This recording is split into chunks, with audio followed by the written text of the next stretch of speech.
তো রমজান মাস এটা হলো বরকতপূর্ণ মাস। নাসাইর হাদিস, রাসূলুল্লাহ সাল্লাল্লাহু আলাইহি সাল্লাম রমজান মাস আসলে সাহাবীদেরকে বলতেন, কদ জাআকুম রমাদান শাহরুন মুবারক, তোমাদের কাছে রমজান এসেছে, বরকতপূর্ণ মাস। ফারাদাল্লাহু আলাইকুম সিয়ামাহ, এই মাসে রোজা রাখা আল্লাহ ফরজ করেছেন তোমাদের উপর। এই হাদিসে আসছে রমজান বরকতপূর্ণ মাস। রমজান মাস কোরআন নাজিলের মাস। সূরা বাকারার 185 নম্বর আয়াতে আল্লাহ বলেন, শাহরু রমাদানাল্লাযী উনজিলা ফীহিল কুরআন, রমজান মাস যেই মাসে কোরআন নাজিল করা হয়েছে। এই জন্য এখন থেকে প্রস্তুতি নেন কোরআন পড়ার। সারা বছর কোরআন পড়া, রমজানে কোরআন পড়া বাড়িয়ে দেওয়া। রমজান মাসে আপনারা তারাবির পরে রাতে একটু কোরআন পড়তে পারেন, সাহরির সময় একটু কোরআন পড়তে পারেন। সহিহ বুখারীর বর্ণনা 5011 নম্বর হাদিস। এই হাদিসের মধ্যে আছে, কানা রাজুলুন ইয়াকরাউ সূরাতাল কাহফি, এক সাহাবী সূরা কাহফ তেলাওয়াত করতেছিলেন রাতের বেলা।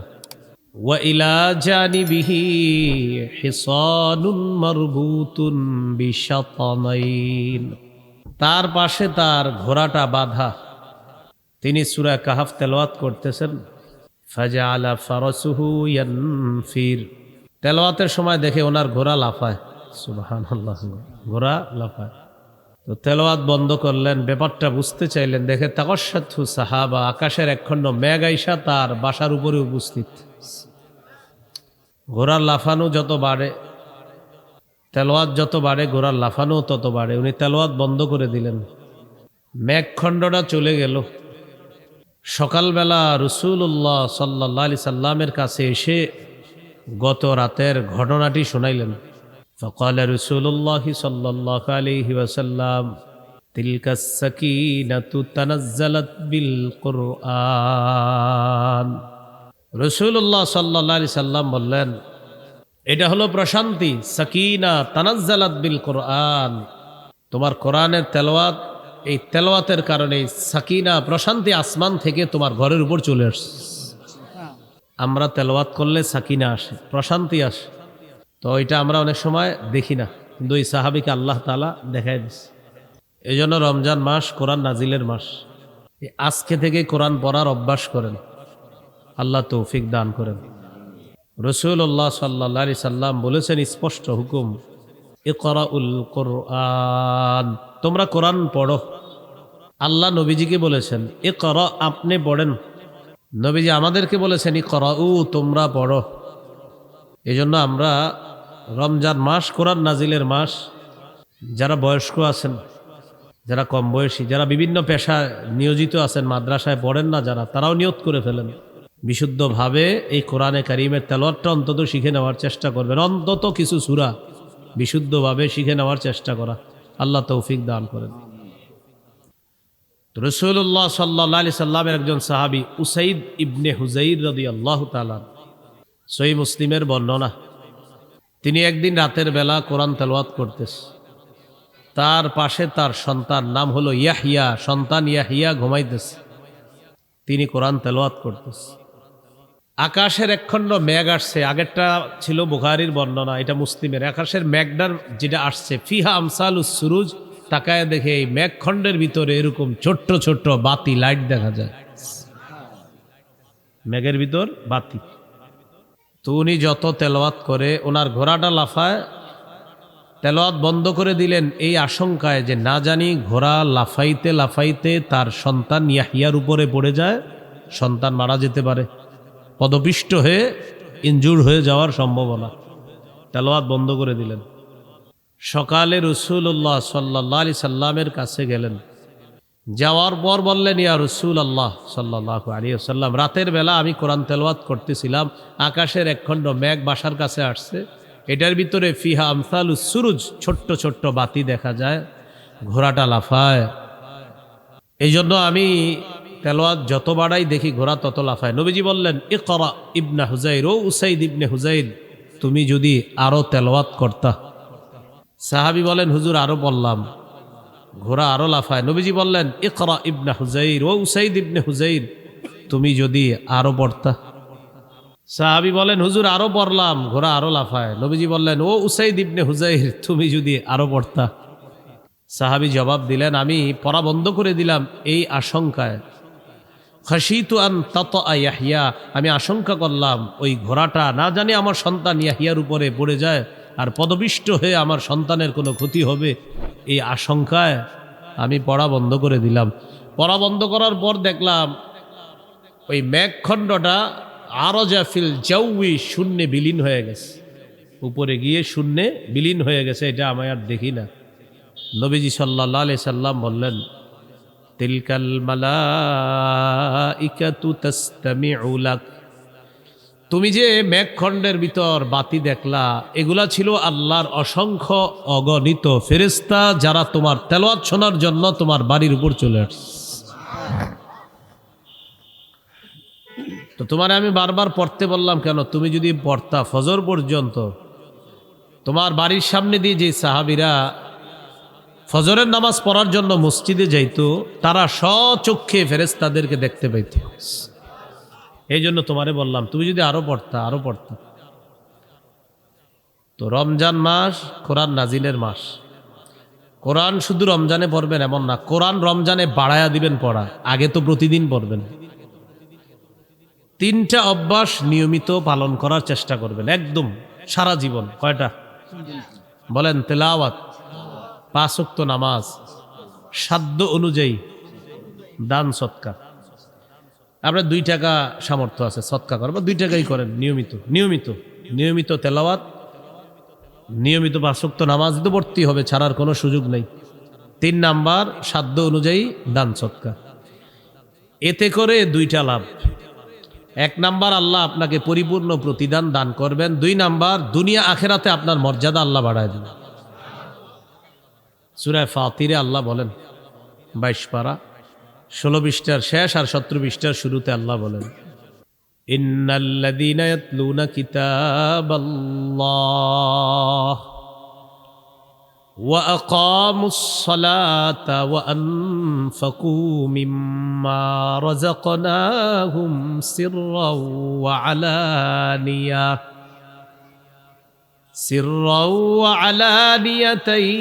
ইয়ারজুনা তিজারাতাল লান তাবুর।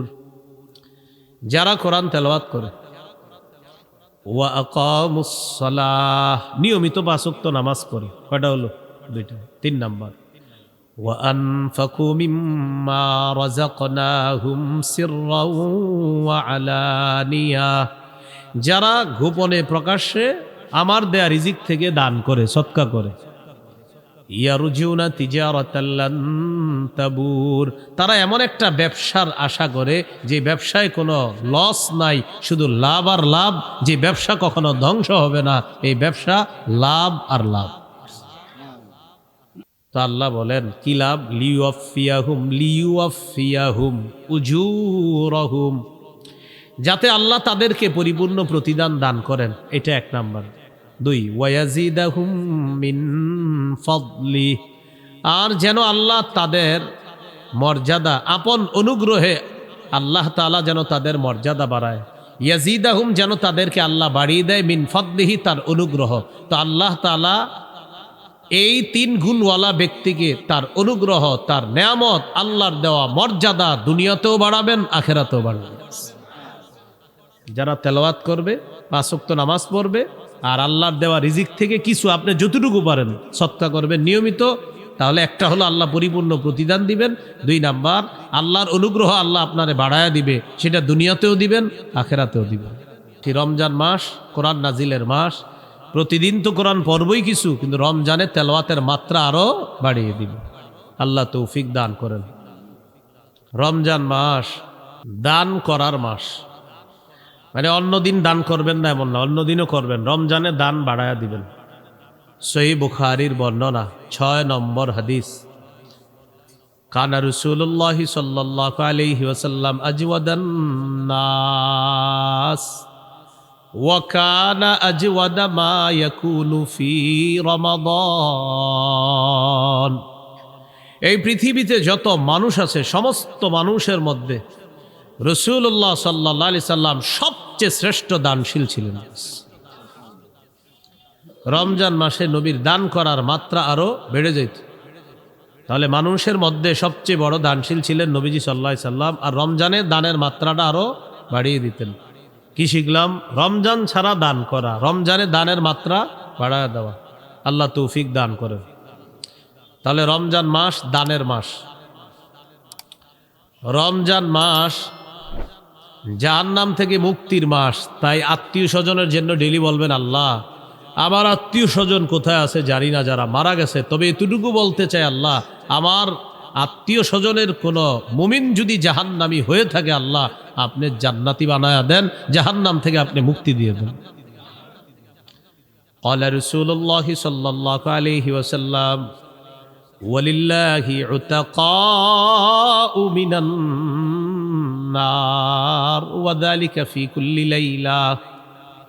নবীজি বলেন, জাহান্নাম থেকে অসংখ্য অগণিত জাহান্নামীকে রমজানের প্রতি রাতে মুক্তি দেওয়া হয়। প্রতি রাতে অসংখ্য অগণিত জাহান্নামীকে মুক্তি দেওয়া হয়। তাহলে আমরা দোয়া বাড়ায় দিব, বলেন ইনশাআল্লাহ। রমজান মাস গুনাহ থেকে সংযত হয়ে আগে বেড়ে যাওয়ার মাস। মানে গুনাহ থেকে বাঁচবেন, বেঁচে আগে বেড়ে যাবেন। নাসাইর বর্ণনা 2106, 2109 হাদিসগুলোতে আসছে নাসাই। ক্বালা রাসূলুল্লাহ সাল্লাল্লাহু আলাইহি ওয়াসাল্লাম ইযা কানা আউয়ালু লাইলাতিন মিন রমাদান।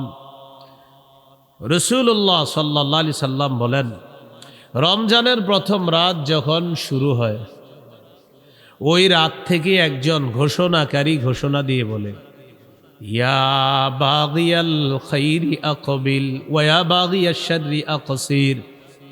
হে কল্যাণ অন্বেষণকারী, তুমি আগে বেড়ে যাও। হে অকল্যাণ অন্বেষণকারী, তুমি সংযত হও।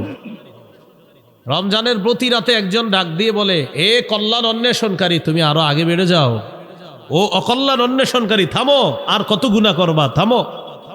প্রতি রাতে একজন বলে, ও গুনাহকারী, যে গুনাহ করো প্রতিদিন, তুমি খালি অকল্যাণ তালাশ করো, আরে হয়েছে তো, থামো না এবার। প্রতি রাতে একজন বলতে থাকে। আর যারা কল্যাণের প্রত্যাশী, তাদেরকে প্রতি রাতে একজন ডেকে বলতে থাকে, ও কল্যাণের অন্বেষণকারী, যাও, আরো আগে বেড়ে যাও, তুমি আরো আগে বেড়ে যাও। তাহলে কি শিখলাম? রমজান মাস সংযত হওয়ার মাস, আগে বেড়ে যাওয়ার মাস। আমরা ইবাদতের মাধ্যমে আমরা যেন আগে বেড়ে যেতে পারি, আল্লাহ তৌফিক দান করেন। রমজান মাস নেকির কাজ আগের মাসে যা করছেন এই মাসে করলে এই নেকিটা আল্লাহ আরো বাড়ায় দিবে। সওয়াব বহু গুণে বৃদ্ধি করার মাস হলো রমজান মাস। এক আনসারী নারীকে রাসূল সাল্লাল্লাহু আলাইহি সাল্লাম বললেন, ক্বালা রাসূলুল্লাহ সাল্লাল্লাহু আলাইহি ওয়াসাল্লাম লিইমরাআতিন মিনাল আনসার। নবীজি এক আনসারী নারীকে বললেন, ইতামিরি, রমজান মাসে তুমি উমরা করো। রমজানে কি করো তুমি? উমরা করো। ফাইন্না উমরাতান ফীহি তা'দিলু হাজ্জাতান। রমজান মাসে উমরা করা হজের সমতুল্য হয়ে যায়। দেখছেন নি? রমজানে উমরা করবেন, হজের সমতুল্য। এই জন্য আপনারা যারা উমরার নিয়ত আছে অনেকের, মাশাআল্লাহ, আপনি পারলে একটু রমজানে উমরা করেন। ফাইন্না উমরাতান ফীহি, রমজানে উমরা করা তা'দিলু হাজ্জাতান, হজের সমতুল্য হয়ে যায়। আল্লাহ যাদেরকে সামর্থ্য দান করছে, একবার রমজানে একটু গিয়ে দেখেন কি অবস্থা হয় সেখানে। আল্লাহ তৌফিক দান করেন। তাহলে রমজান মাস সওয়াব বহুগুণে বৃদ্ধির মাস। এই মাস হলো কি মাস? রমজান মাস। রমজান মাস শয়তানকে শিকলে আবদ্ধ করার মাস। ক্বালা রাসূলুল্লাহ সাল্লাল্লাহু আলাইহি ওয়াসাল্লাম ইযা কানা আউয়ালু লাইলাতিন মিন শাহরি রমাদান সুফিদাতিশ শায়াতিন ওয়া ফি রিওয়ায়াতিন সুলসিলাতিশ শায়াতিন ওয়া মারাদাতুল জিন।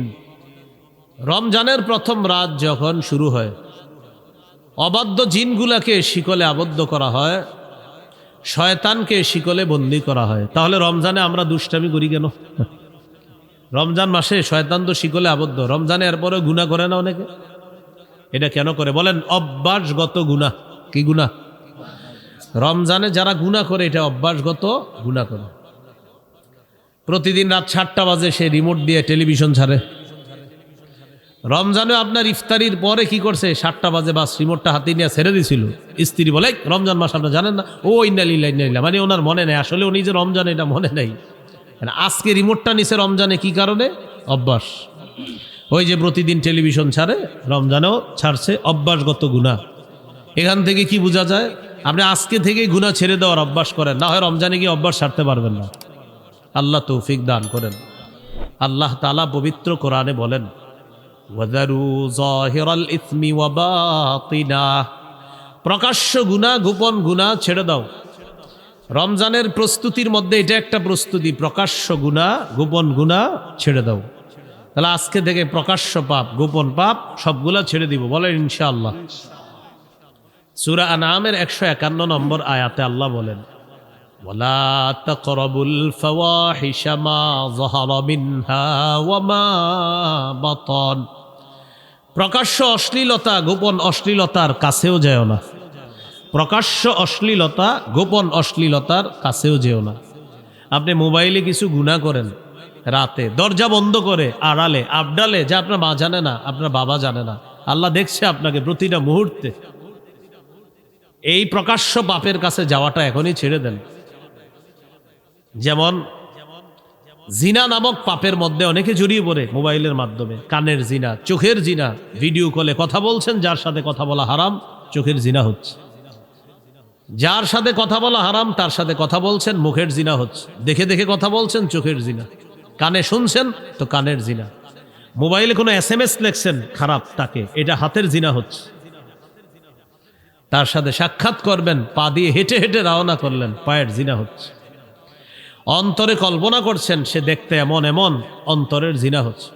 সহিহ বুখারী 6612 নম্বর হাদিস।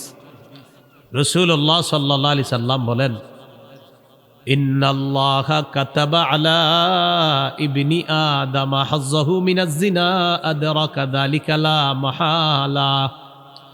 আল্লাহ তাআলা আদম সন্তানকে জিনার পরীক্ষা দ্বারা পরীক্ষা করেন, এই পরীক্ষায় সবাই পড়বে। ফাজিনাল আইনি আন নাজরু, চোখের জিনা হলো দেখা। এবার আমার সাথে একটু বলেন, বলেন যাকে সরাসরি দেখা হারাম, চোখের জিনা, তাকে মোবাইলে দেখাও চোখের জিনা, হারাম। যুবক ভাইয়ারা একটু আওয়াজ দিয়ে বললেন, যাকে সরাসরি দেখা হারাম তাকে মোবাইলে দেখা, যাকে সরাসরি দেখলে চোখের জিনা হয় তাকে মোবাইলে দেখলেও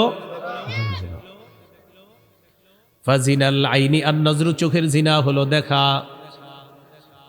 ওয়াজিনাল লিসানাল মানতিক, জিহ্বার জিনা হলো কথা বলা। ওয়ান নাফসু তামান্না ওয়া তাশতাহি, অন্তরের জিনা হলো কল্পনা করা। আপনি কল্পনা করছেন মনে মনে, অন্তরের জিনা। সত্যি করে বলেন, এই জিনায় মানুষ কি পরিমাণ প্রতিদিন প্রতিনিয়ত জড়িয়ে পড়ছে। আর কত বলেন, কবে আপনি গুনাহ ছাড়বেন?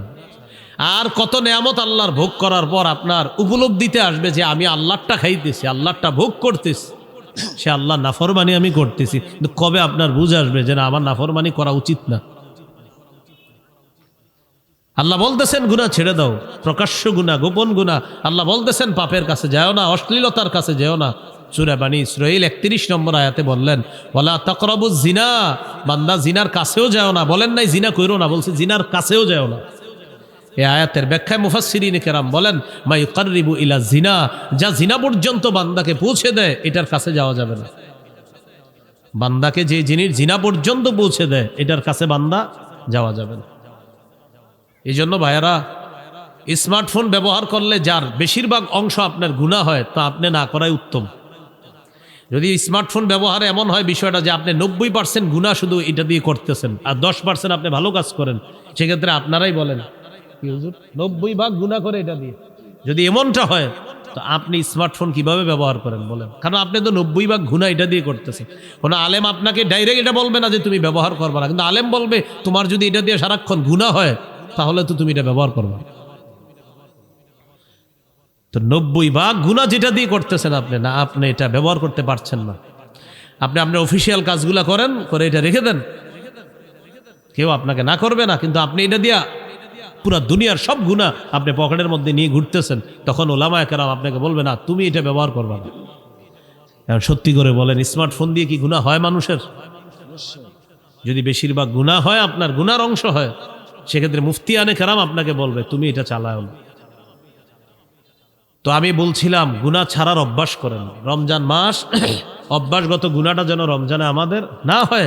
সামনে রমজানটাকে চ্যালেঞ্জ হিসাবে নেন যে ইনশাআল্লাহ এবার আমি গুনাহ মুক্তভাবে রমজানকে স্বাগত জানাবো, আর রমজানেও আমি পরিপূর্ণ সগীরা কবিরা গুনাহ থেকে যথাসাধ্য চেষ্টা করব গুনাহ থেকে বেঁচে থাকার জন্য ইনশাআল্লাহ। আল্লাহ তৌফিক দান করেন। তাহলে শয়তান কোথায় বন্দী থাকে? রমজানে শিকলে। গুনাহ করি কেন?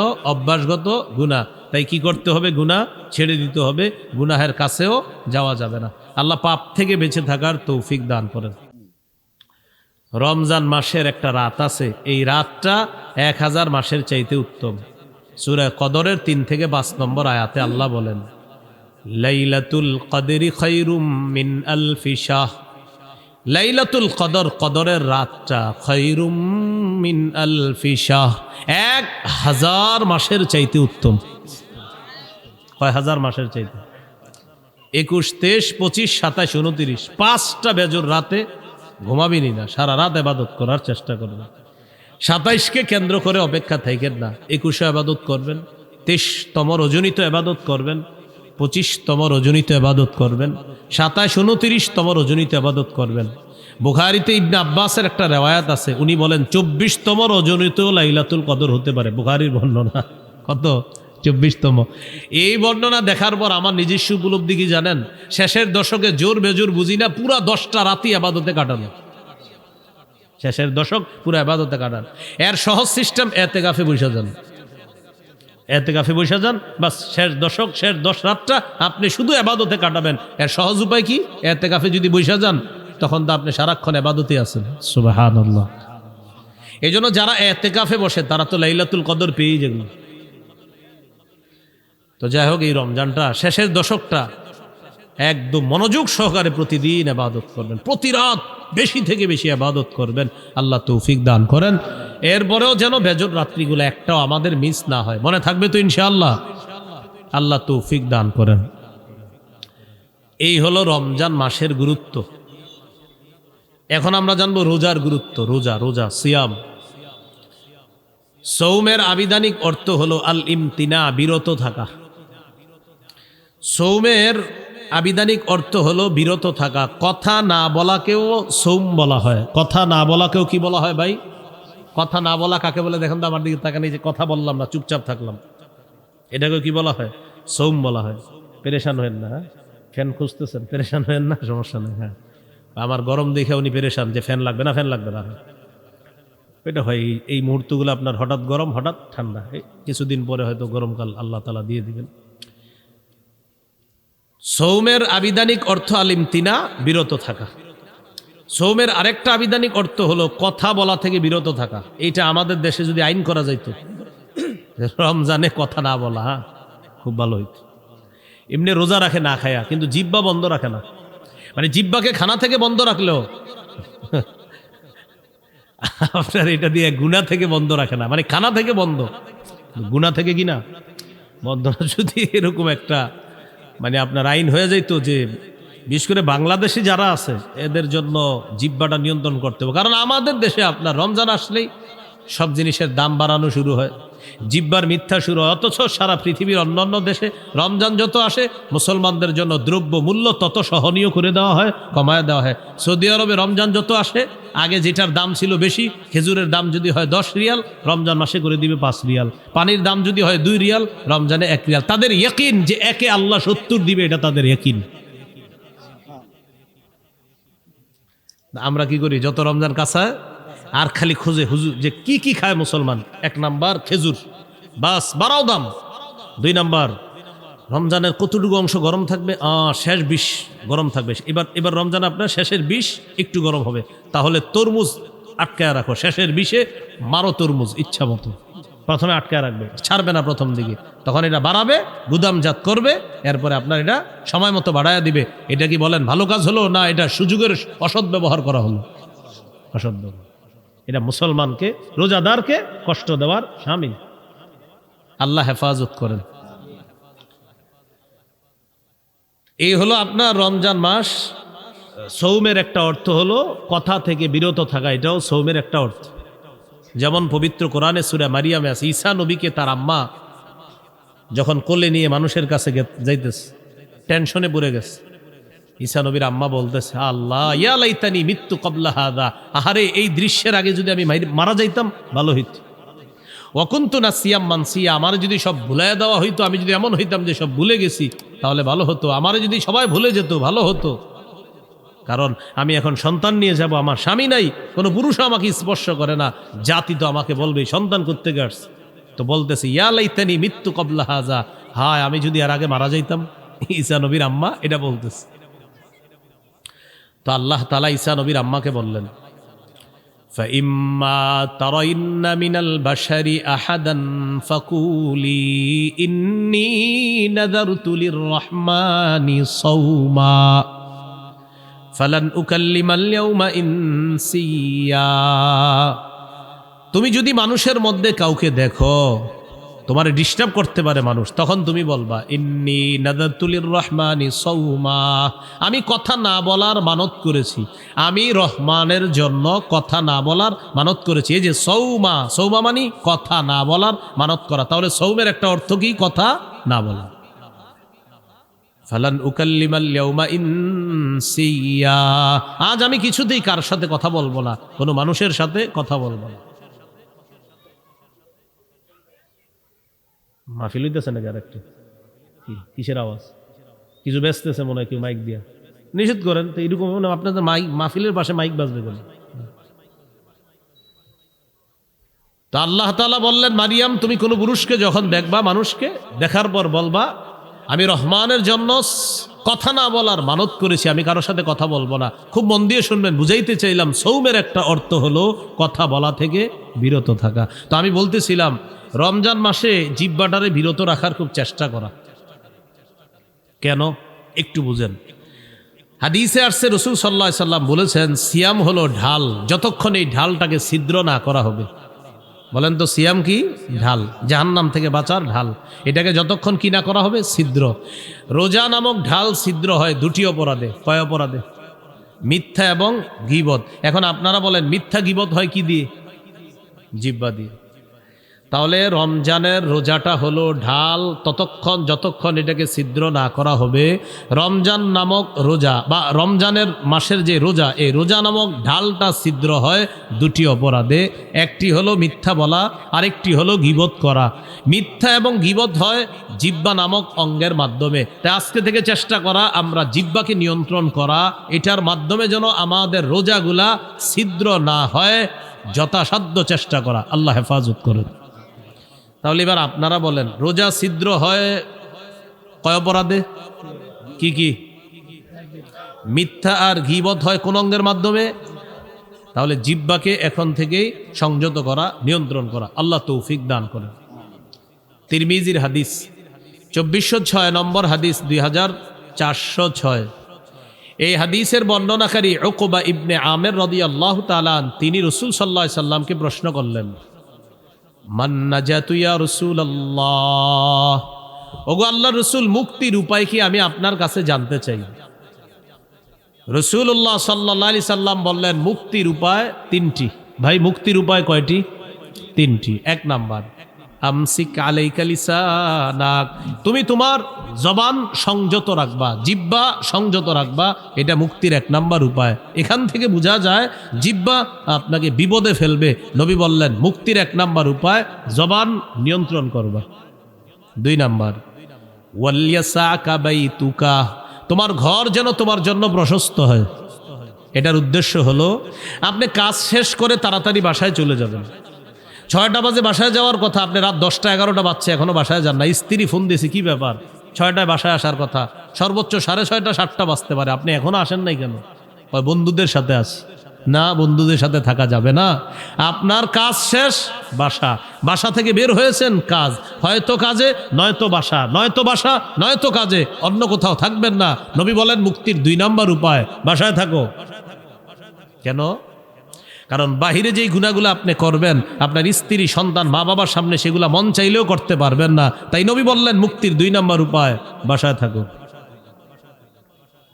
ওয়ালিয়াসাকা বাইতুকা, ঘর যেন তোমার জন্য প্রশস্ত হয়। তাহলে কি শিখলাম? আড্ডাবাজি করা যাবে না। 3 নাম্বার, ওয়াবকি আলা খাতিআতিক, তুমি তোমার গুনাহের জন্য কান্নাকাটি করো। তুমি তোমার গুনাহের জন্য কান্নাকাটি করো। তাহলে এখানে মুক্তির 3টা উপায়। 1 নাম্বার, জিহ্বা সংযত রাখা, জবান সংযত করা। বলেন তো, রোজা নামক ঢাল ছিদ্র হয় কয় অপরাধে? কি কি? মিথ্যা গীবত হয় কি দিয়ে? নবী মুক্তির উপায় বলছে কয়টা? এর মধ্যে 1 নাম্বার কি নিয়ন্ত্রণ করা? জিহ্বা। তিরমিজির হাদিস 2407 নম্বর হাদিস, 2407 এই হাদিসের মধ্যে আসছে, ক্বালা রাসূলুল্লাহ সাল্লাল্লাহু আলাইহি ওয়াসাল্লাম, ইযা আসবাহা ইবনু আদামা ফাইন্নাল আ'যাআ কুল্লাহা তুকাফফিরুল লিসান ইত্তাকিল্লাহা ফীনা ফাইন্নামা নাহনু বিকা ফাইন ইসতাকামতা ইসতাকামনা ওয়া ইন ওয়াজাজতা ইওয়াজাজনা।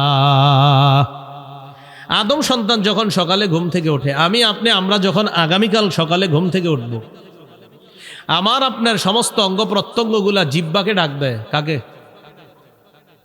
জিহ্বাকে ডেকে বলে ইত্তাকিল্লাহা ফীনা, ও জিহ্বা আমাদের ব্যাপারে আল্লাহকে ভয় করো। পা জিহ্বাকে ডাক দেয়, হাত জিহ্বাকে ডাক দেয়, নাক জিহ্বাকে ডাক দেয়, চোখ জিহ্বাকে ডাক দেয়, কান জিহ্বাকে ডেকে বলে ও জিহ্বা আমাদের ব্যাপারে আল্লাহকে ভয় করো। ফাইন্নামা নাহনু বিকা, কারণ আমরা তোমার মাধ্যমে নিয়ন্ত্রিত। জিহ্বাকে বলে সবাই। ফাইন ইস্তাকামতা ইস্তাকামনা, জিহ্বা তুমি যদি সোজা থাকো আমরাও সোজা থাকবো, ঠিক থাকবো। ওয়া ইন ইওয়াজাজতা ইওয়াজাজনা, জিহ্বা তুমি যদি বাঁকা হয়ে যাও আমরাও বাঁকা হয়ে যাব। তাহলে বলেন তো, রোজা নামক ঢাল ছিদ্র হয় কয় অপরাধে? কি কি? মিথ্যা গীবত হয় কোন অঙ্গ দিয়ে? জিহ্বা দিয়ে। সমস্ত অঙ্গ প্রত্যঙ্গ কাকে বস মানে?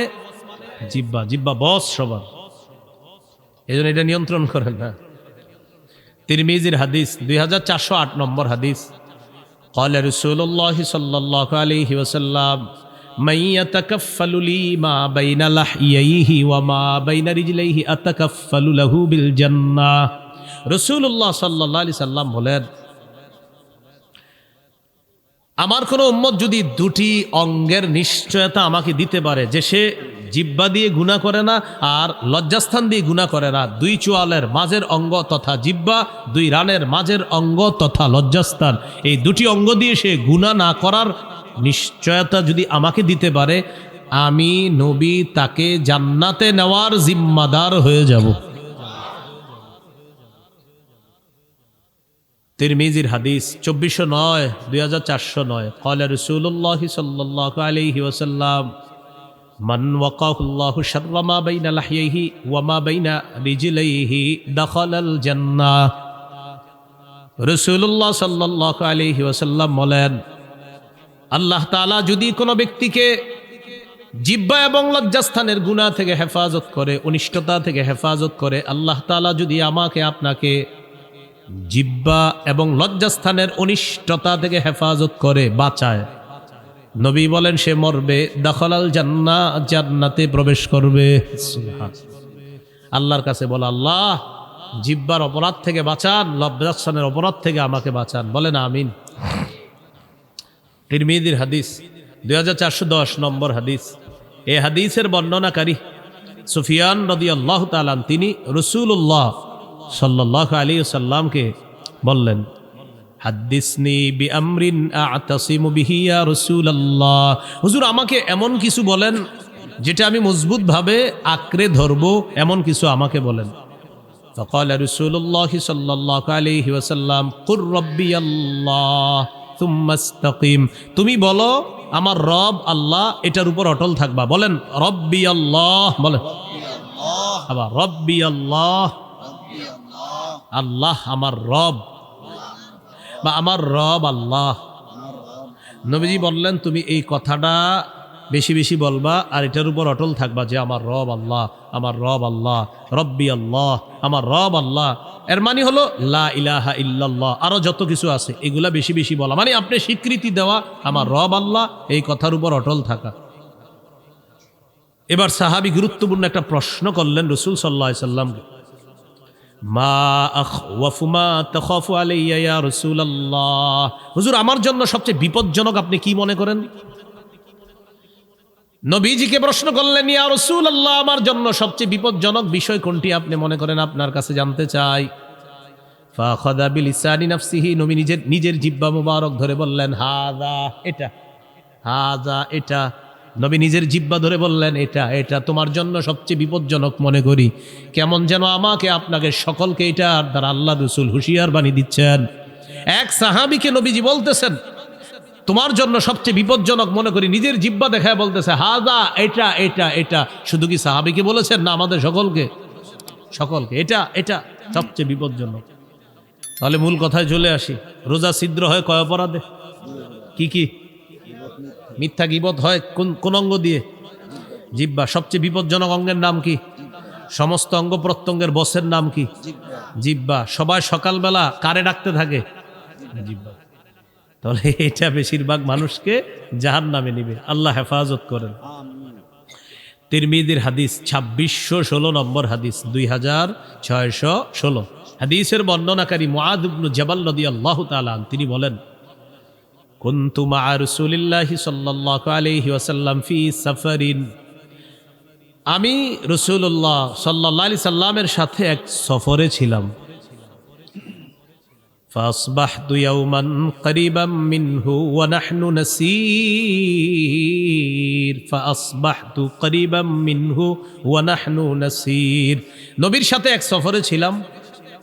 সফরে চলতে চলতে একদিন সকালবেলা নবীর কাছাকাছি পৌঁছে গেলাম। বুঝছেন তো সফরটা, মানে ওই যুগের সফর কেমন হতো? কেউ হেঁটে, কেউ ঘোরায়, তো এইভাবে লম্বা বাহিনী। তো সাহাবী বলেন ওই সফরের মধ্যে আমিও ছিলাম। আমি একদিন নবীর কাছাকাছি চলে গেলাম সকালবেলা। সকালবেলা নবীর কাছাকাছি যাওয়ার পর আমি নবীজিকে গুরুত্বপূর্ণ একটা বিষয়ে জানতে চাইলাম। তাহলে এই বিষয়গুলো আমাদের গুরুত্ব সহকারে জানতে হবে। হ্যাঁ, সবাই খুব মন দেন। সাহাবী বললেন, আখবিরনি বিআমালিন ইউদখিলুনিল জান্নাহ ওয়া ইউবাঈদুনি মিনান নার, হুজুর আমারে এমন কিছু আমল বলেন যে আমলটা আমাকে জান্নাতে প্রবেশ করাবে, জাহান্নাম থেকে আমাকে দূরে রাখবে, এমন কিছু আমাকে বলেন। ফাকালা রাসূলুল্লাহ সাল্লাল্লাহু আলাইহি ওয়াসাল্লাম, নবীজি বললেন, তা'বুদুল্লাহ লা তুশরিকু বিহি শাইআ। রাসূলুল্লাহ সাল্লাল্লাহু আলাইহি সাল্লাম বললেন, তুমি আল্লাহর ইবাদত করবা, আল্লাহর সাথে শিরিক করবা না। ওয়া তুকিমুস সালাহ, তুমি নামাজ কায়েম করবা। ওয়া তুতিজ যাকাহ, তুমি যাকাত আদায় করবা। ওয়া তাহুজ্জুল বাইতা, তুমি হজ করবা। ওয়া তাসুমু রমাদান, তুমি রমজানে রোজা রাখবা। এখন বলেন তো ইসলামের মৌলিক বিধানগুলো চলে আসছে না কথার মধ্যে?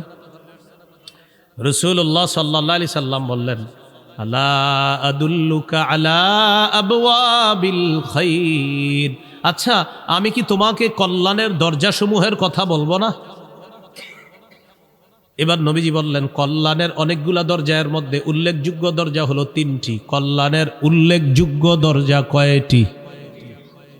1 নাম্বার আস-সাওমু জুন্নাহ, 1 নাম্বার কল্যাণের দরজা হলো সিয়াম, রোজা রাখা। 2 নাম্বার আস-সাদাকাতু তুতফিউল খাতিআতা কামা ইউতফিউল মাউন নার। 2 নাম্বার কল্যাণের দরজা হলো সদকা করা। সদকা এমন একটি ইবাদত, পানি যেমন আগুনকে নিভিয়ে দেয়, সদকা মানুষের গুনাহগুলোকে ধুয়ে মুছে সাফ করে দেয়। তুতফিউ নিভিয়ে দেয়, সদকা গুনাহকে মিটিয়ে দেয়, নিভিয়ে দেয়। পানি যেমন আগুনকে নিভিয়ে দেয়, তো সদকা গুনাহকে এমন ভাবে মিটিয়ে দেয়, বিলীন করে দেয়, পানি যেমন আগুনকে বিলীন করে দেয়, মিটিয়ে দেয়। তো সদকা 2 নাম্বার দরজা। 3 নাম্বার ওয়া সালাতুর রাজুলি মি জাওফিল লাইল, রাতে তাহাজ্জুদ পড়া। কি পড়া? রাতে তাহাজ্জুদের নামাজ পড়া রাতের বেলা। এখন আপনার রিজিক দরকার, কল্যাণ দরকার, তো এই 3 ইবাদত বাড়ায় দিতে হবে আপনার। রোজা রাখা, সদকা করা, তাহাজ্জুদ পড়া। বলতে পারেন হুজুর আমার তো টাকাই নেই, সদকা করবো কি? 1 টাকা দিবেন, 1 টাকা থাকলে 1 টাকাই সদকা করবেন। তাহলে রোজা রাখা, সদকা করা, তাহাজ্জুদ পড়া, এটা হলো আপনার কল্যাণের দরজা। নবীজি এটা বলার পর বললেন, আলা উখবিরুকা বিরাসিল আমরি কুল্লিহি ওয়া আমুদিহি ওয়া দিরওয়াতি সানামি। আচ্ছা, আমি কি তোমাকে কোনো জিনিসের মূল কোনটা এটা বলবো না, খুঁটি কোনটা এটা বলবো না, আর সর্বোচ্চ চূড়া কোনটা এটা বলবো না? তখন নবী বললেন, রাসুল আমরি আল ইসলাম, মূলের নাম ইসলাম। সুবহানাল্লাহ। ভাই, মূলের নাম কি? ওয়া আমুদুহু আস-সালাহ, খুঁটির নাম নামাজ। ওয়া দিরওয়াতু সানামিহি আল জিহাদ, সর্বোচ্চ চূড়ার নাম হলো জিহাদ, সর্বোচ্চ শিখরের নাম হলো জিহাদ। তাহলে মূলের নাম ইসলাম, খুঁটির নাম নামাজ, সর্বোচ্চ শাখা চূড়া এটার নাম হলো জিহাদ। তাহলে মূলের নাম, খুঁটির নাম, সর্বোচ্চ চূড়া জিহাদ। এখন একটু মন দিয়ে বুঝেন তো, নামাজের কথা আসছে, রোজা, হজ, যাকাত, জিহাদ, সদকা, এরপরে আপনার কল্যাণের দরজা, ইসলাম, সব কিছু চলে আসছে ওয়াজের মধ্যে। এর মানে আমাদের নবী মৌলিক যে ওয়াজটা করেছেন ওই সাহাবীকে, এই মৌলিক কথাগুলা গবেষণা করলে আপনি সারা জীবন কাটাই দিতে পারবেন। ওই সাহাবীকে এই ওয়াজগুলা করলেন, করার পর নবীজি সর্বশেষ যেটা বললেন, আপনার আশ্চর্য হবেন এটা শুনলে। নবীজি এগুলা বলার পর সাহাবীকে বললেন, আলা আদুল্লুকা আলা মালাকি যালিকা কুল্লিহি, আমি যে তোমাকে এতগুলা কথা বললাম, ইবাদত করতে বললাম, নামাজ পড়তে বললাম, যাকাত দিতে বললাম, হজ করতে বললাম, রোজা রাখতে বললাম, কল্যাণের দরজাসমূহের পরিচয় তোমাকে দিয়ে দিলাম, সৎকার কথা বললাম, তাহাজ্জুদের কথা বললাম, জিহাদের কথা বললাম, খুঁটির কথা বললাম, সর্বোচ্চ চূড়া জিহাদ এটার কথাও বললাম, ইসলামের কথাও বললাম। নবীজি বলেন, এই সবগুলা বিষয় তোমাকে বললাম, এর সার নির্যাসটা কি আমি তোমাকে বলবো না? এগুলার সার নির্যাসটা কি তোমাকে বলবো না? সার নির্যাসটা এখনো বাকি আছে, সেটা কি তোমাকে বলবো না? এখন আপনারা বলেন, সার নির্যাসটাই তো আমাদের দরকার। সাহাবী অবাক, এতক্ষণ সুন্দর ওয়াজ করলেন নবীজি, এখনো নাকি সার নির্যাস বাকি। তো নবী সার নির্যাস বলার সময় বললেন, আখাযা বিল ইনসানিহি, জিহ্বা ধরলেন, ধরার পর বললেন, মুআজ কুফা আলাইকা হাযা, এটা নিয়ন্ত্রণ করো, উপরের সব ওয়াজ ঠিক থাকবে। এটা নিয়ন্ত্রণ করো, সব ঠিক থাকবে। মানুষ জিহ্বার মাধ্যমে তার আমলগুলো নষ্ট করে দেয়, সব বরবাদ করে দেয়। রাতে তাহাজ্জুদ পড়ছে 3টার দিকে, কয়টা? তো পাশাপাশি দুইজন হাঁটে সকালে, তো আমি ওনারে খালি বলি, আপনার বিড়ালটা 3টা বাজে এত ডিস্টার্ব করে ওনারে।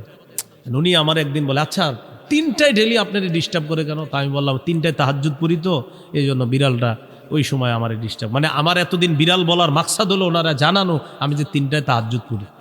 আসলে ওনার বিড়াল ডিস্টার্ব করে এটা আমার মূল উদ্দেশ্য না। উদ্দেশ্য উনি আমারে বলবে যে আচ্ছা বিড়ালটা 3টায় ডিস্টার্ব করে কেন আপনার? 3টা একেও না, 59ও না, 2টা, কিন্তু আপনার 3টায় ডেলি ডিস্টার্বটা করে কেন? আসলে ভাইজান আমি 3টায় তাহাজ্জুদ পড়ি তো, এই জন্য ডিস্টার্ব করে। উদ্দেশ্য আমি তাকে জানানো যে আমি যে তাহাজ্জুদ পড়ি, জিহ্বা রাতের আমলগুলা সব বরবাদ করে দিন। ভাই কথা বুঝে আসছেনি?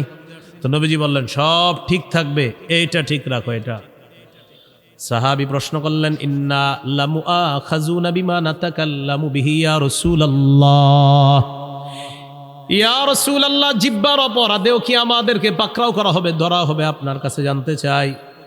নবীজি বললেন, হাল ইয়াকুব্বুন নাসা ফিন নারি আলা ওয়ুজুহিহিম আও আলা মানাখিরিহিম ইল্লা হাসাইদু আলসিনাতিহিম, বেশিরভাগ মানুষের মাথাটা নিচের দিকে, পাগুলা উপরের দিকে দিয়ে জাহান্নামে সাকে নিক্ষেপ করা হবে শুধু তার জিহ্বার কর্তৃত্ব ফসলের কারণে, জিহ্বার অপরাধের কারণে তাকে জাহান্নামে নিক্ষেপ করা হবে, শুধুমাত্র জিহ্বার অপরাধে। তাহলে বলেন বেশিরভাগ মানুষ জাহান্নামে যাবে কোন অঙ্গের অপরাধে?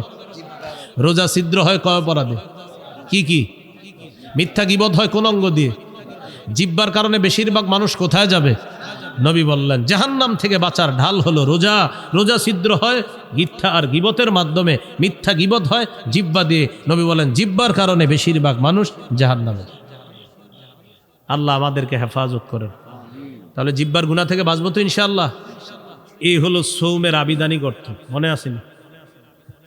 মনে নাই? সৌমের আবিধানিক অর্থ বিরত থাকা, আর আরেকটা হলো বললাম কথা বলা থেকে বিরত থাকাকেও সৌম বলা হয়। তো এখান থেকে বলছিলাম যদিও কথা বলা জায়েজ আছে, তো উল্টা পাল্টা কথা আমরা না বলা, কারণ এটার মাধ্যমে রোজা নামক ঢাল ছিদ্র হয়ে যাবে। পারিভাষিক অর্থ আল-ইমসাক আনিল মুফাত্তিরাতিস সালাস ওয়া হিয়া আত-তাআম ওয়াশ-শারাব ওয়াল-জিমা। তিনটি জিনিস থেকে বিরত থাকার নাম মৌলিকভাবে সিয়াম। খানা পান করা, স্ত্রী সহবাস থেকে বিরত থাকা, এটার নাম হলো সিয়াম। এটা পারিভাষিক অর্থ।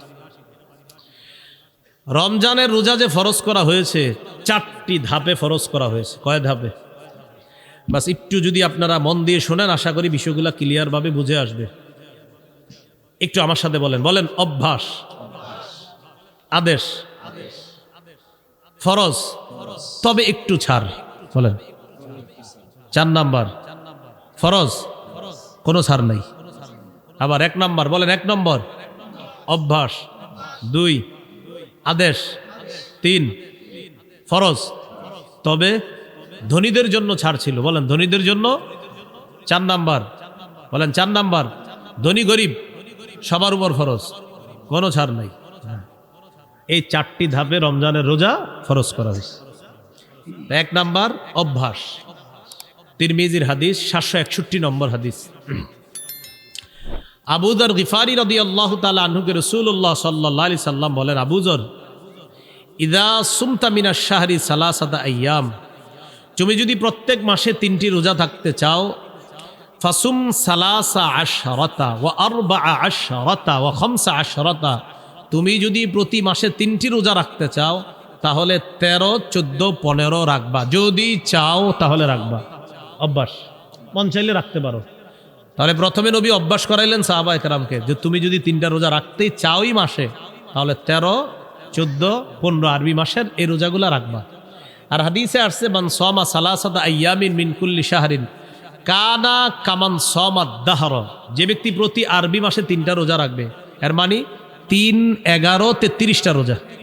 প্রতি আরবি মাসে 3টা রোজা। মা বোনদেরকে এই কথাগুলো বললেন, তারা এই রোজাগুলো রাখতে খুব আগ্রহী। পুরুষরা হয়তো কাজ টাজ করে, অনেকে রাখে না। প্রতি আরবি মাসে 3টা রোজা যদি রাখে কেউ, তাহলে 3, 11 কয়টা হয়? 33টা। এই 3, 11, 33টা রোজা, প্রতি আরবি মাসে 3টা রোজা যদি কেউ রাখে, কানা কামান সামাদ দাহর, সে কেমন যেন সারা বছর রোজা রাখে। যদি এই অফারটা রমজান মাসের পরে শাওয়াল মাসেও আছে। সাল্লাল্লাহু আলাইহি সাল্লাম বলেন, মান সামা রমাদান, যে ব্যক্তি রমজানের পুরা রমজান রোজা রাখলো, সুম্মা আতবাহু সিত্তাম মিন শাওয়াল, এরপরে শাওয়ালের 6টা রোজা রাখবে, কানাকা সিয়ামিদ দাহরি কুল্লি, সে যেন সারা বছর রোজা রাখলো। তাহলে একটা হলো 11 মাস, 3, 11, 33টা, এটা একটা অফার আছে। আর একটা হলো শাওয়ালের 6টা রোজা, ওইটাও একটা অফার আছে। তো যাই হোক, আমাদের মূল আলোচনা ছিল 1 নাম্বার অভ্যাস। নবীজি অভ্যাস করেছে, চাইলে 3টা রোজা আরবি মাসে রাখতে পারো। 2 নাম্বার কি ছিল? আদেশ। সহিহ বুখারীর 2002 নম্বর হাদিস, আয়েশা সিদ্দিকা রাদিয়াল্লাহু তাআলা আনহার বর্ণনা, তিনি বলেন, কানা ইয়াউমু আশুরা, আশুরার দিনটা এমন ছিল, তাসুমুহু কুরাইশুন ফিল জাহিলিয়াহ, জাহিলি যুগে কুরাইশরা মুহররমের 10 তারিখে রোজা রাখত। ওয়া কানা রাসূলুল্লাহ সাল্লাল্লাহু আলাইহি ওয়াসাল্লাম ইয়াসুমু, নবীজিও মুহররমের 10 তারিখে রোজা রাখতেন। খুব বুঝেন, জাহিলি যুগে কুরাইশরা মুহররমের 10 তারিখে রোজা রাখত। আমাদের নবীজি সাল্লাল্লাহু আলাইহি সাল্লাম তিনিও রোজা রাখতেন। কবে? মুহররমের 10 তারিখ। ফালাম্মা কাদিমাল মাদিনা, নবীজি যখন মদিনা আসলেন, আসার পর দেখে ইহুদিরা মুহররমের 10 তারিখে রোজা রাখে। ফাকালা রাসূলুল্লাহ সাল্লাল্লাহু আলাইহি ওয়াসাল্লাম, নবীজি বলেন, আচ্ছা তোমরা আজকে রোজা রাখো কেন মুহররমের 10 তারিখে? ইহুদিরা জবাব দিল, হাদা ইয়াউমুন নাজ্জাল্লাহু ফীহি মূসা, এটা এমন একটা দিন যেই দিনে আল্লাহ মূসা নবীকে ফেরাউনের বাহিনী থেকে মুক্তি দিয়েছিলেন। ফাসামাহু শুকরান লিল্লাহ, মূসা নবী শুকরিয়া আদায় করার জন্য মুহররমের 10 তারিখে রোজা রাখছে। আমরা তার অনুসরণে মুহররমের 10 তারিখে রোজা রাখি। কাদের বক্তব্য? ইহুদিদের। আমাদের নবীজি বললেন, মূসা নবীর অনুসরণ করা বা তাকে মহাব্বত করার ক্ষেত্রে তোমাদের চেয়ে বেশি দাবিদার, হকদার আমরা। সুবহানাল্লাহ। মূসা নবীকে অনুসরণ করার ক্ষেত্রে আমরা বেশি হকদার, মূসা নবীর সুন্নাহ পালন করার ক্ষেত্রে আমরা বেশি হকদার, মূসা নবীকে ভালোবাসার ক্ষেত্রে আমি আর আমার উম্মত বেশি হকদার। মুসলমান যারা, নবীজি গুরুত্ব দিয়ে মুহররমের 10 তারিখে রোজা রাখা শুরু করলেন। সাহাবীদেরকে আমারও বিসিয়ামিহি আদেশ করলেন, এখন থেকে মুহররমের 10 তারিখে তোমরাও রোজা রাখবা। অন্য বর্ণনায় আসে মুহররমের 10 তারিখে তোমরা রাখবা, যেহেতু ইহুদিরা রাখে তোমরা আগে পরে একটা রাখবা, হয়তো 9, 10 রাখো, না হয় 10, 11 রাখো, তাদের বিরোধিতা করো। বুঝে আসছিনি? তাহলে এটা কি অভ্যাস না হুকুম? তাহলে 1 নাম্বার ছিল অভ্যাস, 2 নাম্বার হুকুম আমার বিসিয়ামিহি, এই মুহররমের 10 তারিখে রোজাটা রাখো তোমরা। 3 নাম্বার ফরজ, তবে একটু ছাড়। কাদের জন্য? ধনীদের জন্য। সূরা বাকারার 183 নম্বর আয়াতে আল্লাহ বলেন, ইয়া আইয়ুহাল্লাযীনা আমানু কুতিবা আলাইকুমুস সিয়াম, হে ঈমানদারগণ তোমাদের উপর সিয়াম ফরজ করা হয়েছে। কামা কুতিবা আলাল্লাযীনা মিন ক্বাবলিকুম লাআল্লাকুম তাত্তাকুন, যেমনি ভাবে পূর্ববর্তীদের উপর সিয়াম ফরজ করা হয়েছে। তাহলে এবার সিয়াম ফরজ করা হয়ে গেল। তবে পরের আয়াতে আল্লাহ বলেন, ওয়া আলাল্লাযীনা ইউতীকুনাহু ফিদিয়াতুন তাআমু মিসকিন, সম্পদশালী মানুষের মধ্যে যাদের জন্য রোজা রাখতে কষ্ট হয়, সম্পদশালীদের মধ্যে যাদের জন্য রোজা রাখতে কি হয়? কষ্ট হয়, তারা চাইলে রোজা না রেখে ফিদিয়াতুন, একটা ফিদিয়া আদায় করে দিবে। তাআমু মিসকিন, অসহায় মিসকিনদেরকে একদিন খাওয়ায়া দিবে। তাহলে 3 নাম্বার ফরজ রোজা, তবে ধনী মানুষ যারা, তারা যদি রোজা রাখতে কষ্ট হয় তাহলে একটা রোজার বিনিময়ে একজন মিসকিনকে খাওয়ায়া দিবে ফিদিয়া হিসাবে। এটা ছিল 3 নাম্বার ফরজ, তবে একটু ছাড়। 4 নাম্বার ফামান শাহিদা মিনকুমুশ শাহরা ফালইয়াসুমহু, শোনো আর ছাড় নাই, তোমাদের মধ্যে যারা রমজান মাস পাবা, সে ধনী হোক গরিব হোক, ওজোর ছাড়া আর রোজা ভাঙা যাবে না, সবার রোজা রাখতে হবে, সে ধনী হোক গরিব হোক। তাহলে ধনী হোক গরিব হোক, আগের বিধানটা এটার মাধ্যমে রহিত করে দেওয়া হয়েছে। ফামান শাহিদা মিনকুমুশ শাহরা, তোমাদের মধ্যে যারাই রমজান পাবা ফালইয়াসুমহু, সেই রোজা রাখতে হবে, চাই ধনী হোক চাই গরিব হোক। এই হলো 4টি ধাপে আল্লাহ রোজা ফরজ করছে। তাহলে 3 নাম্বারটা একটু শিথিল ছিল, 4 নাম্বার আর কোনো শিথিল নাই, ফরজ। রোজা ফরজ হওয়ার পর 2 নাম্বার কি ছিল? ওলামা হযরত না অন্যরা বলবেন 2 নাম্বার কি ছিল? আদেশ। রমজানের রোজা ফরজ হওয়ার পর এই আদেশটা চলে গেল। হাদিসে আসে তারকা ইয়াউমা আশুরা ফালাম্মা ফুরিদা রমাদান, রমজানের রোজা যখন ফরজ হলো নবীজি কি করলেন? তারকা ইয়াউমা আশুরা, আশুরার দিনের রোজা যে গুরুত্ব দিয়ে রাখতেন, এই বিধানটা নবী শিথিল করে দিলেন। নবী এই বিধানটাকে আপনার শিথিল করে দিয়ে ঘোষণা করে দিলেন, ফামান শাআ সামা ওয়ামান শাআ তারকা। শোনো, রমজানের রোজা যেহেতু ফরজ হয়ে গিয়েছে, এখন আর তোমরা আবশ্যক না মুহররমের 10 তারিখে রোজা রাখা, মন চাইলে রাখবা, মন না চাইলে রাখবা না, কারণ এখন রোজা ফরজ করা হয়েছে। বুঝে আসছি নি? তাহলে 1 নাম্বার অভ্যাস, 2 নাম্বার আদেশ। বলেন আদেশটা কি আর আছে? কিসের মাধ্যমে এটা রহিত? ফরজের মাধ্যমে। হ্যাঁ, 3 নাম্বার ফরজ, একটু শিথিল ছিল কাদের জন্য? ধনীদের জন্য। 4 নাম্বার কোনো শিথিলতা নাই, ধনী গরিব সবাই রাখতে হবে, তবে অসুস্থ অথবা সফরে থাকলে সেটা মাসালা ভিন্ন। ফামান কানা মিনকুম মারিদান, তোমাদের মধ্যে কেউ যদি অসুস্থ থাকে, আও আলা সাফার, অথবা সফরে থাকে, আর এই কারণে যদি সে রোজা রাখতে না পারে, ফাইদ্দাতুম মিন আইয়ামিন উখর, গনে গনে রেখে দিবে, পরে রোজাগুলা আদায় করে দিবে। এখানে একটা মাসালা, আমাদের মা বোনরা সহ অসুস্থতার কারণে যারাই রোজা রাখতে না পারে রমজান মাস, কথার কথা আমাদের কোনো বোন মা অসুস্থতার কারণে তিনি 4টি 5টি 6টি রোজা রাখতে পারে নাই। এখন তিনি রমজানের পরে কি মাস? আরবি শাওয়াল মাস। শাওয়ালের ফজিলতও চায়, আবার ভাঙতি রোজাগুলোও আদায় করবে। এখন অনেকে কি করে? ভাঙতি রোজা আদায় করতে গিয়ে শাওয়ালের নিয়ত করে ফেলে যে আমি আজকে ভাঙতি রোজা রাখতেছি, রমজানে যে 6টা রোজা আমার বাকি আছে। কথার কথা রমজানে ওনার 5টা রোজা ভাঙতি ছিল, তো উনি নিয়ত করছে আজকে আমি রোজা রাখতেছি, আমার রমজানে যে 5টা রোজা বাদ গেছে, এই আজকে প্রথম রোজা রাখলাম, আবার শাওয়ালের 6 রোজার 1 রোজার নিয়ত করলাম। হবে না। বলেন কি এটা? হবে না, তাদাখুল হবে না, আলাদা রাখতে হবে। যদি অসুস্থতার কারণে কথার কথা আপনার 4টি রোজা রাখতে পারেন নাই, 5টি রোজা রাখতে পারেন নাই, এটা আলাদা রাখতে হবে। আর শাওয়ালের 6 রোজার ফজিলতের জন্য 6টা রোজা আলাদা রাখতে হবে। বুঝে আসছেনি? ফজিলতের জন্য আলাদা, ভাঙতি রোজা আলাদা। আল্লাহ আমাদেরকে মনে রাখার তৌফিক দান করেন। রমজানের প্রথম রাত যখন শুরু হবে, প্রথম রাতে তারাবি পড়বেন। রাতে কি পড়বেন? সাহাবী কারামের ঐক্যমতে 20 রাকাত তারাবি, সাহাবায়ে কারামের ঐক্যমত 20 রাকাত তারাবি পড়বেন প্রথম রাতে। সাহারির সময় উঠা নবীর 12 মাসের একটা আমল আছে, 8 রাকাত তাহাজ্জুদ। বলেন কোন মাসের আমল এটা? 12 মাস নবী কয় রাকাত তাহাজ্জুদ পড়তেন? 8 রাকাত। এই 12 মাসের তাহাজ্জুদের 8 রাকাতের আমলটা সাহারির সময় করতে পারেন। হুজুর কেন 12 মাস করলে সমস্যা কি? আপনি কইরেন, আজকেও কইরেন, সমস্যা নেই, আজকেও আপনি 8 রাকাত পড়েন। কিন্তু রমজানে যেহেতু সাহারির সময় আল্লাহ আমাদেরকে উঠাইয়া দেয়, যেহেতু আমরা উঠি, একটা সুযোগ আছে আমাদের, তো এই সুযোগটা গ্রহণ করে রমজানে আমরা 8 রাকাত তাহাজ্জুদ পড়ার চেষ্টা করব। তাহলে তাহাজ্জুদ বলেন 12 মাসের আমল, বলেন তাহাজ্জুদ 8 রাকাত তাহাজ্জুদ, এটা কোন মাসের আমল? এটা আপনি রমজানে পড়তে পারেন যেহেতু সাহারির সময় ওঠেন। আর তারাবি এটা 12 মাসের আমল না, এটা শুধু রমজানের আমল। তাহলে তারাবি 20 রাকাত পড়বেন সাহাবায়ে কেরামের ঐক্যমতে।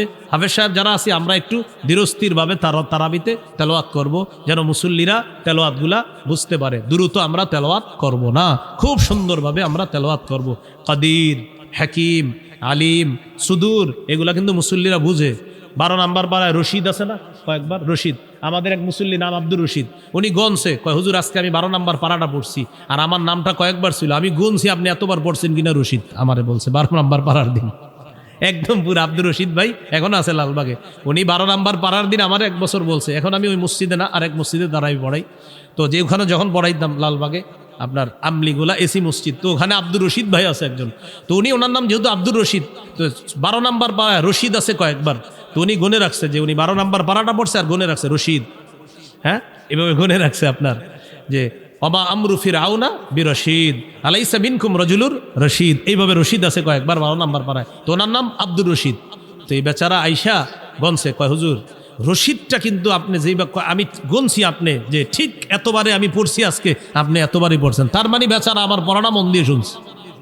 তো এই জন্য বলতে চাইলাম মুসল্লিরা কিন্তু আছে যে উনি শুনতে চায় যে আজকে আমি যে পারাটা পড়ছি এখানে ইন্নাল্লাহা আলা কুল্লি শাইইন কাদির পড়ছি, মানে অনেকে দেখবেন আপনি যেটা পড়বেন উনিও দিনের বেলায় পারাটা তেলাওয়াত করে, তো রাতের বেলা উনি অপেক্ষা থাকে যে এই পৃষ্ঠার শেষে তো একটা হাকিম আছে, হুজুর দিয়ে হাকিম পড়লো না, উনি অপেক্ষা থাকে উনি হাকিম পড়বে, উনি খবির পড়বে, উনি আলিম পড়বে, তো এটা তো আগ্রহ, এটা ভালো। এই জন্য আমরা একটু বুঝিয়ে শুনিয়ে তাদেরকে পড়ার একটু চেষ্টা করব, বলেন ইনশাআল্লাহ। সুন্দরভাবে দেখেন এইখানে যারা আছে যারা হাফেজ না তারাও কিন্তু এই আয়াতটার সাথে পরিচিত, ইন্নাল্লাহা আলা কুল্লি শাইইন কাদির, সবাই পরিচিত না আপনারা? তো এটা যখন নামাজে শুনবেন আপনার মাথায় ওহো এটা তো আমিও চিনি, এটা আমিও জানি, এই আয়াত তো আমিও পারি, আল্লাহু আলা কুল্লি শাইইন কাদির, হ্যাঁ এটা আমিও পারি। এরপরে আপনার আল্লাহু খাবীরুম বিমা তা'মালুন, ইন্নাল্লাহা খাবীরুম বিমা তা'মালুন, এগুলো আপনি। এরপরে 19 নম্বর পারায় আছে আপনার বিসমিল্লাহির রহমান, ইন্নাহু মিন সুলাইমান ওয়া ইন্নাহু বিসমিল্লাহির রহমানির রহিম। আচ্ছা বিসমিল্লাহির রহমানির রহিম পারেন না এমন কেউ আছেন? তিনি যখন 19 নম্বর পারার দিন শুনবে বিসমিল্লাহির রহমানির রহিম পড়ছে, হুজুরে হুজুর হ্যাঁ আসলে ঠিকই তো, এটা তো আছে এখানে, এইভাবে তার আগ্রহ তৈরি হবে। হ্যাঁ, 24 নম্বর পারায় আছে আলহামদুলিল্লাহ রব্বিল আলামিন, 24 পারার 15 নম্বর পৃষ্ঠায় আছে আপনার যে আলহামদুলিল্লাহ রব্বিল আলামিন। তখন আপনারা আলহামদুলিল্লাহ রব্বিল আলামিন পারেন না কে কে? সবাই পারেন। বুঝাইতে চাইলাম অনেক মুসল্লি আছে যারা অনেক পরিচিত আয়াত আছে, তারা এগুলো শুনতে চায় যে তারাবিতে হুজুর পড়বে আর আমি এটা মন দিয়ে শুনবো। তাহলে আমরা এইভাবে বুঝিয়ে শুনিয়ে একটু তেলাওয়াত করার চেষ্টা করব, বলেন ইনশাআল্লাহ। তাহলে রমজান মাসে আমরা তারাবি পড়বো, সাহাবী কারামের ঐক্যমতে 20 রাকাত তারাবি পড়বো, ধীরস্থিরভাবে পড়বো, আর 8 রাকাত তাহাজ্জুদ, এটা নবীজির 12 মাসের আমল। প্রশ্ন হলো হুজুর এটা 12 মাস করি না কেন? আপনি করেন, কোনো সমস্যা নাই, কিন্তু রমজানে যেহেতু সাহারির সময় আল্লাহ আমাদেরকে উঠি খাওয়ার জন্য 8 রাকাত তাহাজ্জুদ পড়ার চেষ্টা করব। রমজানে দিনের বেলা যদি কেউ আপনার কাছে আইসা আপনারে বলে ভাই কি অবস্থা, কেমন আছেন, বলবেন আলহামদুলিল্লাহ, তো তারাবি পড়ছেন? জি পড়ছি। এরকম কিছু লোক আপনারে বলবে কয় রাকাত পড়ছেন, বলবেন তারাই পড়ছি তো 20 রাকাত পড়ছি। 8 পড়েন নাই, বলবেন 8ও পড়ছি। 20 পড়ছেন? হ্যাঁ 20ও পড়ছি। আরে 20 8 দুটোটাই পড়ছেন, এটা কোনো কথা? পড়েন নাই কি? বলবেন ঝগড়া পড়ি নেই। কি পড়ি নাই? ঝগড়া। পড়ছেন কি? বলবেন 20ও পড়ছি 8ও পড়ছি। তো 20 কি বললেন? বলবেন সাহাবায়ে কেরামের ঐক্যমতে 20 রাকাত তারাবি, এটা পড়েছি। 8 কি বললেন? নবীজির 12 মাসের আমল তাহাজ্জুদ 8 রাকাত, এটাও পড়েছি। পড়েন নাই কি? ঝগড়া পড়ি নাই, যেই নিয়তে আপনি আসছেন এটা আমি পড়ি নাই। আসসালামু আলাইকুম জান। নবীজি বলে দিয়েছেন ফাইন সাববাহু আহাদুন, কেউ যদি তোমার সাথে ঝগড়া করতে আসে বলবা ইন্নী ইমরুন সাইম, ভাই আমি রোজাদার, ঝগড়া করতে পারবো না। মনে থাকবে তো ইনশাআল্লাহ? আল্লাহ তৌফিক দান করেন। ইনশাআল্লাহ আশা করি আমি আগামী 5-6 দিনের মধ্যে রমজান বিষয়ক আমার একটা কিতাব বের হয়ে যাবে ইনশাআল্লাহ। ওই মিম্বরের আমানত 8 খণ্ড আবাদত আসে। 9ম খণ্ডের মধ্যে আলোচনা হলো জাকাত, রমজান, হজ। 9ম খণ্ডের আলোচনা জাকাত, রমজান, হজ, কোরবানি, মুহররম।